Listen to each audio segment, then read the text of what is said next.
Well, me and you have openly said, Dad, if Blues were to pump their season ticket prices now another £100, £200, we'd have to make a serious decision and Yes. have a think about it. So, Yeah. they can't just be rising season ticket prices year on year to the £1,000 mark. I mean, when you look at Tottenham and Fulham with their ticket prices, it genuinely makes me sad. Yeah. They're pricing out their local supporters and they want the tourist fans in.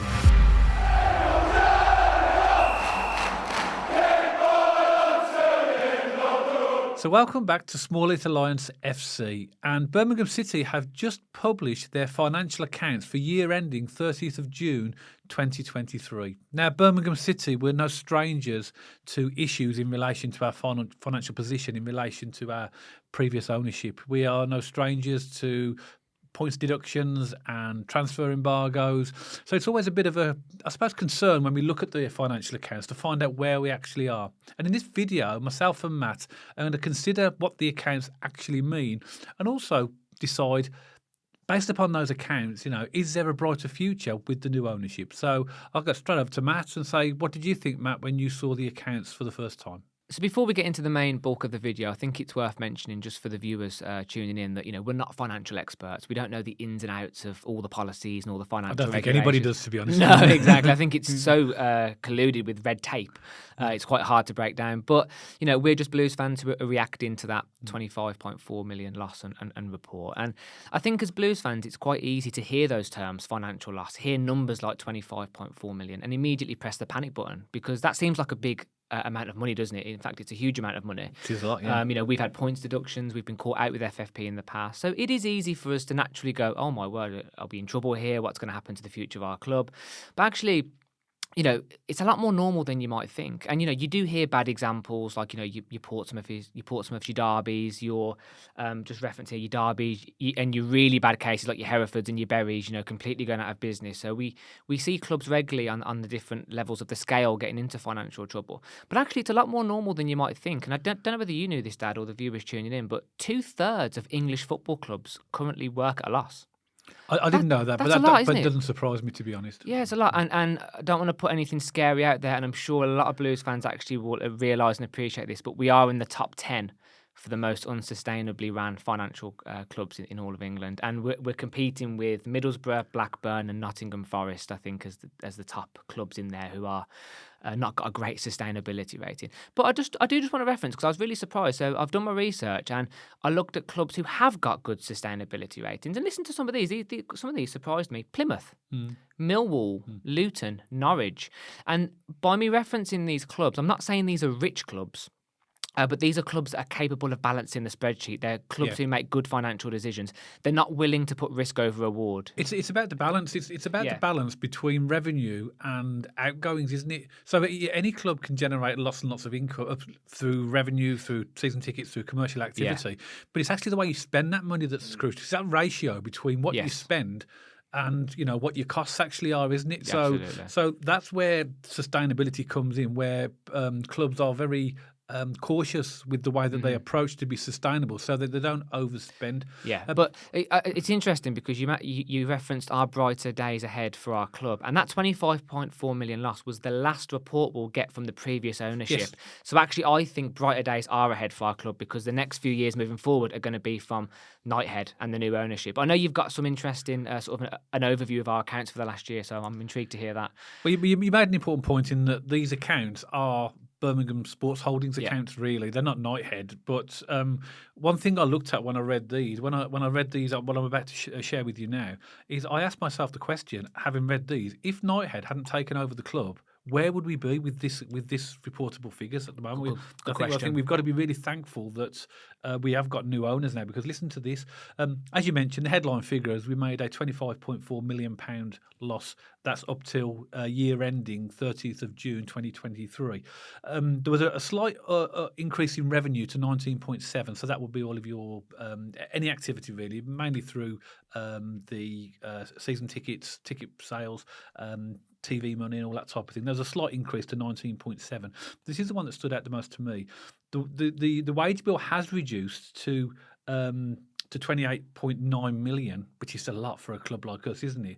But the key thing here, the wage ratio is 146.43 of revenue. So that basically means that means Birmingham City spend over £1.40 for every £1 earned. That can't be sustainable. No. Now we know that a lot of contracts are up in the summer, and there's a lot of high earners for our club that will be off the books, let's say, and that will definitely help with that. But also as well, what's interesting as well, Knighthead within these accounts have committed to pledging 58 million to the club by early 2025. So I think from looking at those accounts, they do look pretty bleak, but we still will be within the FFP requirements. Because I'm going to read this out to you as well, which is really interesting. You might think, well, how can we possibly be? Because as you know, FFP allows £39 million loss over three seasons. But for Birmingham City, this is what's happened now that we've had these accounts. Because it's over a 3-year basis, the 2018 and 2019 year is now off those 3 years. So that means the £8 million loss we made then has gone. So that's dropped off. But this includes an average of the 2019, 2020 and 2020-21 pandemic years when we lost 12 million, and in 2022, 25 million. But with this year's loss, 25.4 million, that gives a total loss of 62.4 million over 3 years. But don't panic, because that isn't the final calculation. So in terms of deciding what and how you've met the profit and sustainability rules, is 39 million. There are allowable losses that have to come off that. And I don't know the exact detail of what those allowable losses are, but from what I've read, the club are very confident that when you take off the allowable losses off that, we will be under the 39 million. There we won't have any problem with the FFP. So that's a good thing for Blues fans. The club are confident that even with that large loss this year, that we're not going to get into any problems with the profit sustainability rules with the league. So what do you think, a quick question following back to you then, because a lot of Blues fans are talking about the upcoming summer. And, we have a clear out coming up. We have Scott Hogan, who's going to be out of contract, big wages. Sunjic, big wages, out of contract. So that's going to free up, in simple terms, a lot of wages at a high wage bill. So what do you think is in store for Birmingham City this summer? Because, people are talking about the drain in the swamp, the big rebuild, big clear out. All these different terms are being thrown around at the club. When you look at, the 25.4 million loss, when you talk about these figures, there doesn't seem logically like much wiggle room in there to really splash cash and stuff. But FFP is an odd thing, and the way the businesses work, and as you know, we have very financially astute owners now who have come in. So what do you think is in store for Birmingham City this summer? This is about the balance between your revenue, what you bring in, and what you spend. Therefore, it's not just about the players' wages, and it's not just about the gate receipts. The club have been an awful lot. I mean, Gary Cook, when he first came in, said that the club need to maximise revenue streams. So the more that you bring into the club through other means, the more you'll be able to have to spend, because you've got more revenue. So, for example, the club, the naming rights of the stadium, from what I've read, that will give us a minimum of around about £6 million a year. That could go up to £9 million a year with add-ons. So there's things linked to the players' bonuses and social media interactions and stuff like that. So straight away, that's automatically give us a good revenue stream into the club. Also, as well, the club recently sort of went into partnership with Oakview Media Company. They're a sports and media company. They're a company that's really well known for maximising commercial revenue streams. So therefore, they'll be looking at the stadium. And I really think, when I look back at what happened with the UB40 concert, it's really clever what Knighthead have done here. I believe, and I don't know this for certain, I believe that they've actually used that concert and gave it as a free concert for the Birmingham City supporters. But I think that they've used that as a test bed to work out and prove to people, we can host concerts here. 100%. So actually, it's very clever that they gave us a free concert as football fans, but they also got their mind on the commercial income and saying to people, well, come to St.Andrews at Knighthead Park, because we've got a venue here that you can use for concerts and for other types of events. So actually, what I'm getting at, Matt, is that it's not just about sort of getting people cleared off the wage bill. Of course, it's not. It's about maximising the income so that we can bring people in. I think there has to be a sustainable issue there as well. So when they do bring players in, that they have to be players that are good value. Yeah. But as you know, to get good players, you've got to pay good wages. Absolutely. But there is this balance. So I think it's pretty rosy if you look at the efforts that Knighthead have made since they've been here, trying to maximise their commercial income. And there's all sorts of clever things the club can do, as you say, like writing off debts and certain deductions and having concerts. And a club that springs to mind, and fair enough, it's a Premier League club. It's in the top tier of the Premier League, but that's Tottenham. Tottenham have the highest match day revenue. They are. I haven't got the figures on my laptop, but it's hundreds of millions they bring in just from the match day experience. When you include tickets and top sales and burgers and everything in and around the match day experience. And I think when you hear and listen to what Tom Wagner says in interviews, he talks about competing with Amazon and Apple and Netflix and all these different things. I think he's got his eyes on that kind of Tottenham style model. So there's two clubs which come to mind when I think of financial positivity or balancing the books or that match day experience. Tottenham's one of them because of the pure money they bring in terms of revenue. And fair enough, there's no point denying it, Blues fans. We're miles away from that kind of global brand that an appeal that a club like Tottenham would have. But that's what Knighthead wants. But why not? And 100%. And I'm not saying we can't get there in 5, 10, 15 years. But my point in saying that is I think Wagner's got his eyes on a new stadium, big venue, big gigs, possibly American football being hosted there. All these different elements that we can do to make St.Andrews at Knighthead Park, the new one at the Wheels venue, a international hub of entertainment. And another club that comes to mind is Brighton for different reasons. Brighton are notorious for bringing players in through their youth team or buying them cheap and selling them high. So I think moving forward, and this is big thinking, this is big ambition, I think we're going to have a hybrid of those sort of two styles. We're going to have a real big match day experience eventually when Tom Wagner and the Knighthead group have their way with the new stadium possibly. And I think we're going to have to really focus on our academy and youth system, bringing up players, growing that homegrown talent and selling. That there is a really important point that I wanted to bring up. What you just said there about homegrown players. That in terms of maximising commercial income, you can do lots of different things in terms of hospitality, match day tickets, etc. But there's so much commercial money that can be made from add-on transfer fees. So actually nurturing young players, 100%. developing themselves, and then selling them on for bigger fees. I mean, look at Bellingham, look at Grealish, look at Foden at City now. He's worth possibly 100-odd million. When you grow these players in your academy and sell them, and then put clever clauses in, like a 10% sell-on fee and all these things. We've always been good at that. But what I noticed as well, Knighthead have been very clever because they have actually sort of recruited some people behind the scenes as scouts to obviously look to try and find like all the other clubs are trying to find the best talent so that we can keep hold of them and then sell them on for bigger fees, because that's a massive income as well in terms of how you can sort of bring your players on and then sell them on as well. But match day and season tickets definitely is something that's going to bring commercial income. We've got broadcasting money as well. And obviously in the Championship, that's about to increase as well. In fact, all tiers of the EFL, it's about to increase. So broadcasting money is important as well. And then there's commercials, so things like sponsorship and some of the wonderful sponsorship we've got with Undefeated as our shirt sponsors.